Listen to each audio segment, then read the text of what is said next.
भाग्य का लिखा वह कभी मिट नहीं सकता। प्राचीन समय की बात है, एक गांव में हरिया नाम का एक गरीब किसान रहता था। उसके घर में बहुत समय के बाद एक बच्चे का जन्म हुआ। किसान और उसकी पत्नी बहुत खुश थे। सभी आसपास के लोग किसान को बधाई देने के लिए आ रहे थे। तभी बाहर से एक साधु महात्मा ने भिक्षा के लिए आवाज लगाई। किसान के घर में आज खुशी का दिन था, इसलिए उसने साधु महाराज को अंदर बुला लिया और उन्हें बैठने के लिए कहा। जब साधु महाराज बैठ गए तो किसान ने साधु महाराज से कहा कि महात्मा जी, हमारे घर में बहुत समय के बाद बच्चा पैदा हुआ है। आप कृपया करके इसका नामकरण करें। साधु ने जैसे ही बच्चे को अपनी गोद में उठाया, तभी साधु ने देखा कि बच्चे के बाजू पर एक निशान बना हुआ है जो राज्यों को दर्शाता है। साधु बच्चे के बाजू के ऊपर बने चिन्ह को देख करके हैरान रह गया। किसान ने जब साधु को हैरान परेशान देखा तो उसने कहा, महात्मा जी, क्या बात है, आप इतना परेशान क्यों नजर आ रहे हो? साधु ने कहा, बेटा, मैं परेशान नहीं हूँ, बल्कि मैं तो बहुत खुश हूँ, क्योंकि तुम्हारा बेटा बहुत किस्मत वाला है। तुम्हारे बेटे की किस्मत में राजयोग लिखा है। किसान ने कहा, महात्मा जी, मैं आपकी बात समझ नहीं पाया, आप क्या कहना चाहते हो? साधु ने कहा, बेटा, तुम्हारा पुत्र एक दिन राजा बनेगा। इसका विवाह 14 वर्ष की आयु में इस राज्य की राजकुमारी के साथ होगा और फिर यह इस नगर का राजा बन जाएगा। साधु की बात सुनकर हरिया बहुत खुश हुआ। जब गांव के लोगों को पता चला कि हरिया का बेटा एक दिन इस नगर का राजा बनेगा, तो सभी लोग उसको देखने के लिए आने लगे। एक दिन की बात है, उस नगर का राजा हिरण का शिकार करता करता काफी दूर निकल गया, लेकिन हिरण राजा के हाथ नहीं आया। राजा को हिरण का पीछा करते करते प्यास लग रही थी, लेकिन राजा को आसपास कोई नदी या तालाब भी नहीं मिला जहां से वह पानी पी सके। राजा पानी की तलाश में भटकता हुआ उस गांव में पहुंच गया जहां हरिया रहता था। तभी राजा की नज़र एक महात्मा के ऊपर पड़ी। राजा ने महात्मा से पानी मांगा तो महात्मा ने राजा को रुकने के लिए कहा और अपनी कुटिया के अंदर से पानी लेने के लिए महात्मा चला गया। महात्मा ने पानी लाकर राजा को दिया। राजा पानी पीने लगा। तत्पश्चात राजा ने देखा कि बहुत सारे लोग इकट्ठे होकर जा रहे थे। राजा ने महात्मा से उन लोगों के बारे में पूछा तो महात्मा ने कहा, यह सभी लोग हरिया के घर जा रहे हैं, क्योंकि उसके घर में एक बहुत ही किस्मत वाला बच्चा पैदा हुआ है। एक साधु ने उसके बारे में भविष्यवाणी की है। राजा ने बहुत पूछा, ऐसी कौन सी भविष्यवाणी की है जिसके कारण सभी लोग वहां जा रहे हैं? महात्मा ने कहा, एक साधु बाबा ने बताया कि जब हरिया का बेटा 14 साल का होगा तो उसका विवाह इस राज्य के राजा की पुत्री के साथ होगा और उसका पुत्र राज्य का राजा बन जाएगा। महात्मा की बात सुनकर राजा को बहुत गुस्सा आया कि आखिर एक मामूली किसान का बेटा उसकी पुत्री के साथ विवाह कैसे कर सकता है। राजा ने महात्मा से कहा, महात्मा जी, मैं ही इस राज्य का राजा हूँ और आपको क्या लगता है एक मामूली किसान के बेटे के साथ मैं अपनी बेटी की शादी कर दूंगा? महात्मा ने कहा, राजन, जो इस बच्चे के भाग्य में लिखा है उसे कोई नहीं मिटा सकता। राजा को अपनी ताकत पर बहुत घमंड था, इसलिए उसने कहा, महात्मा जी, मैं भगवान का लिखा हुआ आपको मिटाकर दिखाऊंगा। महात्मा ने मुस्कुराते हुए कहा, राजन, मैं भी यही हूँ और आप भी यही हैं, देखते हैं। राजा ने महात्मा को प्रणाम किया और वापस अपने राजमहल चला गया। अगले दिन राजा अपना वेश बदलकर हरिया के गांव में पहुंच गया। लोगों से पूछता पूछता राजा हरिया के घर पहुंच गया। हरिया के घर के बाहर जाकर राजा ने उससे आवाज लगाई। हरिया राजा की आवाज सुनकर घर से बाहर आया और उससे पूछा, आप कौन हो और किस लिए आए हो? राजा ने कहा, मैं सेठ करोड़ीमल हूँ और पास के ही गांव में रहता हूँ। मैंने लोगों से सुना है कि तुम्हारे घर में एक तकदीर वाला बच्चा पैदा हुआ है और उसकी किस्मत में राजयोग लिखा हुआ है। हरिया ने कहा, हाँ सेठ जी, आपने सही सुना है। राजा ने हरिया से कहा, अगर तुम बुरा ना मानो तो एक बात कहूँ। हरिया ने कहा, हाँ सेठ जी बोलिए। राजा ने कहा, तुम अपना बच्चा मुझे दे दो, इसके बदले में मैं तुम्हें बहुत सारा धन दूंगा और तुम्हारे बच्चे का पालन पोषण भी करूंगा। हरिया की पत्नी ने कहा, नहीं सेठ जी, मैं अपना बच्चा आपको नहीं दे सकती हूँ। राजा ने कहा, तुम एक मामूली से किसान हो, तुम अपने बच्चे का पालन पोषण अच्छी तरह से कैसे कर सकोगे? हरिया ने सेठ की बात सुनकर कहा, हाँ सेठ जी, आप ठीक कहते हो, हम इस बच्चे का पालन पोषण अच्छे से नहीं कर सकेंगे। हरिया की बात सुनकर उसकी पत्नी ने कहा, ठीक है सेठ जी, मैं आपको अपना बच्चा देने के लिए तैयार हूँ, लेकिन जब यह 14 साल का हो जाएगा तब आप मुझे इसे वापस कर दोगे।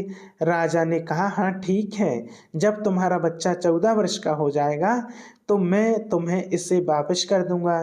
यह कहकर राजा ने बच्चे को ले लिया और वहां से चला गया। राजा बच्चे को लेकर एक नदी पर पहुंचा। राजा ने सोचा था कि वह बच्चे को गला दबा करके मार देगा और उसकी लाश को नदी में बहा देगा, लेकिन बच्चे का मासूम चेहरा देखकर उसकी गला दबाने की हिम्मत नहीं हुई। बहुत सोचने के बाद राजा ने लकड़ी का एक संदूक लिया और बच्चे को संदूक में बंद करके पानी में बहा दिया। राजा ने सोचा संदूक गहरी नदी में जाकर अपने आप ही डूब जाएगा और यह बच्चा भी मर जाएगा। यह सोचकर राजा अब निश्चिंत होकर वापस राजमहल चला गया कि यह बच्चा अब वापस नहीं आएगा और मेरी बेटी के साथ इसकी शादी भी नहीं होगी। राजा मन ही मन सोचता है कि मैंने भाग्य का लिखा हुआ मिटा दिया। उधर वह संदूक बहता हुआ नदी के किनारे पर पहुंचा, जहां एक धनवान सेठ सूर्य देवता को जल चढ़ा रहा था। उस सेठ ने जब संदूक खोलकर देखा तो उसके अंदर एक बच्चे को देख करके वह हैरान हो गया, क्योंकि उस सेठ की कोई संतान नहीं थी। इसलिए सेठ उस बच्चे को अपने घर ले गया। सेठ की पत्नी बच्चे को देखकर बहुत खुश हुई। सेठ की पत्नी ने जब सेठ को उस बच्चे के बारे में पूछा तो सेठ ने उसको बच्चे के बारे में बताया कि कैसे वह उसे नदी में बहता हुआ मिला है। सेठ और उसकी पत्नी ने बच्चे को भगवान के लिए हाथ जोड़कर प्रणाम किया, धन्यवाद किया। अब वह बच्चा सेठ के घर में पलने लगा। इसी तरह धीरे धीरे 14 वर्ष बीत गए। सेठ ने उस लड़के का नाम सूरज रखा था। सूरज बहुत ही समझदार और बुद्धिमान था। एक दिन सूरज और अध्यापक पढ़ा रहे थे। सूरज को अध्यापक पढ़ा रहे थे। अध्यापक जो कुछ भी पूछता सूरज तत्काल उसका जवाब दे देता। यह देखकर अध्यापक ने सूरज को कहा, तुम तो बहुत ही समझदार और ज्ञानी हो, तुम आगे चलकर बहुत बड़े आदमी बनोगे। अध्यापक सूरज की प्रशंसा कर ही रहा था कि तभी वहां से वही राजा गुजर रहा था जो किसी दूसरे राज्य में किसी काम से जा रहा था। राजा ने जब सूरज की तरफ देखा तो राजा वहीं पर रुक गया। राजा ने सूरज से पूछा, तुम कौन हो और कहाँ रहते हो और तुम्हारे पिताजी का नाम क्या है? राजा की बात सुनकर सूरज ने उत्तर दिया कि मैं सेठ हीरालाल का पुत्र हूँ। यह पूछकर राजा वहां से चला गया। अपना कार्य करने के बाद राजा जब वापस आया तो वह सेठ हीरालाल के घर गया और उसने हीरालाल से कहा, तुम्हारा बेटा बहुत ही समझदार बुद्धिमान है। सेठ हीरालाल ने राजा की बात सुनकर कहा, महाराज, मैं उसका असली पिता नहीं हूँ, मैंने तो उसे सिर्फ पाला है, लेकिन वह मेरे लिए बेटे से भी बढ़कर है। राजा ने सेठ हीरालाल से पूछा, यह बच्चा आपको कहाँ से मिला? फिर सेठ हीरालाल ने राजा को सारी कहानी सुनाई कि कैसे वो उससे बहते हुए पानी में एक संदूक में मिला था। जब राजा ने सेठ हीरालाल की बात सुनी तो राजा चौंक गया। राजा समझ गया था कि यह बच्चा वही है जिसे मैंने 14 साल पहले नदी में बहा दिया था। राजा और सेठ हीरालाल अभी बातें कर ही रहे थे कि वहां पर सूरज आ गया। राजा ने सूरज को देखा तो उसने सेठ हीरालाल से कहा, सेठ जी, मुझे आगे किसी काम से जाना है। अगर आप अपने बेटे के हाथों मेरी एक चिट्ठी महारानी तक पहुंचा दो तो मैं उसको सोने की 100 मोहरें दूंगा। सूरज ने यह सुनकर राजा से कहा, हाँ महाराज, क्यों नहीं, मैं आपकी चिट्ठी जरूर पहुंचा दूंगा। राजा ने चिट्ठी में चुपचाप एक संदेश लिखा और चिट्ठी के ऊपर मोहर लगा दी और चिट्ठी सूरज को पकड़ा दी। सूरज चिट्ठी लेकर चला गया। सूरज चलते चलते एक घने जंगल से गुजर रहा था कि वह रास्ता भटक गया। उसे रास्ता ढूंढते ढूंढते रात हो गई और वह रात गुजारने के लिए कोई जगह ढूंढने लगा। तभी उसकी नज़र एक झोंपड़ी पर पड़ी। सूरज ने सोचा, मैं रात यहीं पर बिता लेता हूँ। यह सोचकर सूरज घोड़े से नीचे उतरा और झोंपड़ी के अंदर चला गया। जब सूरज झोंपड़ी के अंदर गया तो उसने देखा कि एक बूढ़ी माता खाना बना रही थी। बूढ़ी माता ने सूरज को देखा तो उससे पूछा कि तुम कौन हो और बिना इजाज़त अंदर क्यों आए हो। सूरज ने अपने बारे में बताया कि वह रास्ता भटक गया, इसलिए रात गुजारने के लिए यहाँ पर आया है। सूरज की बात सुनकर बूढ़ी माता को उसके ऊपर दया आ गई, लेकिन फिर बूढ़ी माता ने सूरज से कहा, बेटा तुम्हारा यहाँ रुकना ठीक नहीं है, क्योंकि यह डाकुओं का अड्डा है। अभी कुछ ही देर में डाकू आने वाले हैं। यदि उन्होंने तुम्हें यहाँ देख लिया तो तुम्हारे लिए परेशानी खड़ी हो जाएगी। सूरज ने कहा, लेकिन माता जी, इतनी भयानक रात में मैं कहीं और जा भी नहीं सकता। अगर मैं बाहर गया तो जंगली जानवर मुझे खा जाएंगे। इससे अच्छा है मैं यहाँ कोने में जाकर लेट जाता हूँ। यह कहकर सूरज कोने में लेट गया। कुछ समय के बाद डाकू अपने घर वापस आए। डाकुओं ने जब सूरज को देखा तो बूढ़ी माता से उसके बारे में पूछा तो बूढ़ी माता ने उनको बताया कि इसका नाम सूरज है। यह बहुत ही नेक दिल बच्चा है और ये राजा के काम से राजमहल जा रहा था। जब डाकुओं ने यह सुना तो उन्होंने कुछ संदेह हुआ, क्योंकि वह राजा की हरकतों के बारे में जानते थे। इसलिए उन्होंने सूरज की जेब से चिट्ठी निकाली और उसे पढ़ने लगे। जैसे ही डाकुओं ने वह चिट्ठी पढ़ी तो वह सब समझ गए। उनमें से एक डाकू ने बताया कि चिट्ठी में लिखा है कि जैसे ही यह लड़का तुम्हारे पास पहुँचे, इसको इसी समय मरवा कर कहीं दूर दफना देना। यह काम मेरे पहुंचने से पहले हो जाना चाहिए। बूढ़ी माता ने जब यह बात सुनी तो बोली, यह राजा कितना दुष्ट है, जिसके हाथों चिट्ठी भिजवा रहा है उसको ही मरवाने का आदेश भी दे रहा है। यह सुनकर उस बूढ़ी माता ने सोचा कि मुझे इस मासूम को बचाना है, चाहे कुछ भी हो। उसने डाकुओं से कहा कि चिट्ठी को बदल दो। तब डाकुओं ने चिट्ठी निकालकर दूसरी चिट्ठी लिख करके सूरज की जेब में रख दी। इसके बाद डाकू वहां से चले गए। सुबह होते ही सूरज उठा और बूढ़ी माता को धन्यवाद देकर वहां से चला गया। सूरज कुछ समय के बाद ही राजमहल पहुंच गया। उसने चिट्ठी महारानी को दे दी। महारानी ने चिट्ठी पढ़ी तो चिट्ठी में लिखा था कि यह लड़का बहुत ही बुद्धिमान और ज्ञानी है। यह राजकुमारी से विवाह करने लायक है, इसलिए मेरे आने से पहले ही तुम इसका विवाह राजकुमारी से करवा दो।